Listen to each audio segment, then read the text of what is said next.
hours of television a day. Imagine if a drug had been introduced in 1948 that we all spent 6.5 hours per day on average watching. And the one thing about drugs in their defense is that it's very hard to diddle the message. A drug is a mirror, but television isn't a mirror. Television is a billboard, and anybody who pays their money can put their message into the trip. This is an extraordinarily insidious situation. What McLuhan wanted to become, I think, was the founder of a general new sophistication about media. And he was essentially parodied to get to death by, guess what? Media. They made of him an icon of cultural incomprehensibility. Not since Einstein have you been so pre-programmed in advance to believe you ain't going to understand this guy. And that's what they said about McLuhan, and consequently his message and his insight failed. We will have to reinvent McLuhan around the turn of the century, because we are producing forms of media of such interactive power and potential social impact that we're going to have to go back and rethink all of this. So the metaphor that I have created to try and calm people and to make it possible for us to go into this future with dignity and hope, which I think is the only appropriate response, is the metaphor of birth. If you had never heard, if no one had ever informed you of the facts of life, and you were suddenly to come around the corner and encounter a woman in the act of giving birth, this situation vibrates medical emergency. Blood is being shed. Clearly, there's a great deal of physical pain and agony, pleading, a sense of helplessness. It looks as though an enormous tumor is metastasizing out of someone's body. It would be a real leap of faith and understanding to be able to contemplate that for the first time and to know or to guess that this is how nature does it. This is how we move to the next higher level. This is what is happening to us. Gone forever are the endless amniotic oceans of peace and tranquility when we could rape and pillage and burn and explore to our heart's content because the earth seemed infinite in extent. Now we have the same feeling that the fetus has as it starts down the birth canal. We can't breathe.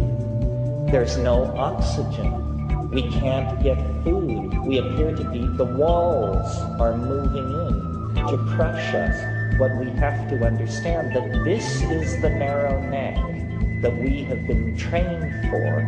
This is our destiny. 9 times in the last 2 million years, the ice has moved southward from the poles, miles deep. Your ancestors, my ancestors, were there. They didn't drop the ball, and they didn't have antibiotics and advanced medical technology to see them through. Think of how much suffering and how much nobility and how much love has gone in to getting you to this moment.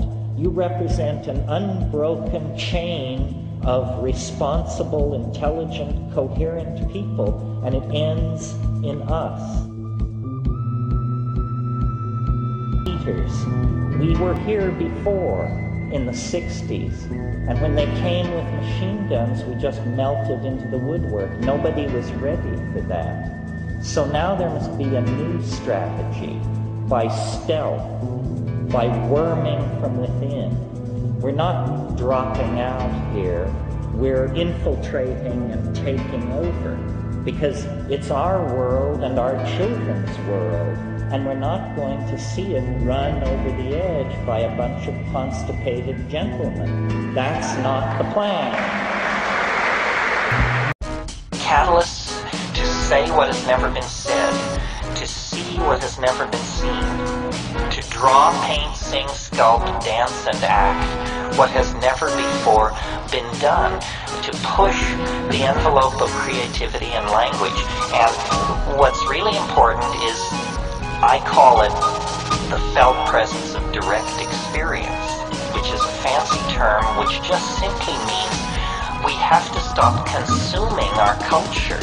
We have to create culture. Don't watch TV. Don't read magazines. Don't even listen to NPR. Create your own road show. The nexus of space and time where you are now is the most immediate sector of your universe. And if you're worrying about Michael Jackson or Bill Clinton or somebody else, then you are disempowered. You're giving it all away to icons. Icons which are maintained by an electronic media, so that you want to dress like X or have lips like Y or something. This is shit-brained, this kind of thinking. That is all cultural diversion, and what is real is you and your friends and your associations, your highs, your orgasms, your hopes, your plans, your fears.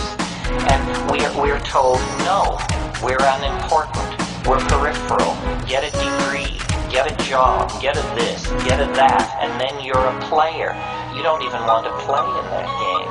You want to reclaim your mind and get it out of the hands of the cultural engineers who want to turn you into a half-baked moron consuming all this trash that's being manufactured out of the bones of a dying world. Where is that at? You are not naked when you take off your clothes. You still wear your religious assumptions, your prejudices, your fears, your illusions, your delusions.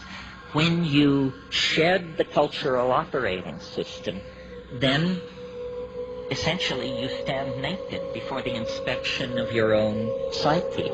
Desmond Morris called it the naked ape. And it's from that position, a position outside the cultural operating system, that we can begin to ask real questions about what does it mean to be human, what kind of circumstance are we caught in, and what kind of structures, if any, can we put in place to assuage the pain and accentuate the glory and the wonder that lurks waiting for us in this very narrow slice of time between the birth canal and the yawning grave. In other words, we have to return to first premises. So I've been thinking about this a lot, and at first it seemed to me only a metaphor, this phrase, culture is your operating system. But because I travel around a lot and get that jolting experience frequently of, let's say, leaving London on a foggy evening and arriving in Johannesburg 14 hours later to a sweltering day in a city of 14 million on the brink of anarchy, I get to change my operating system frequently. And so I notice the relativity of these systems, and some work for some things and some for others.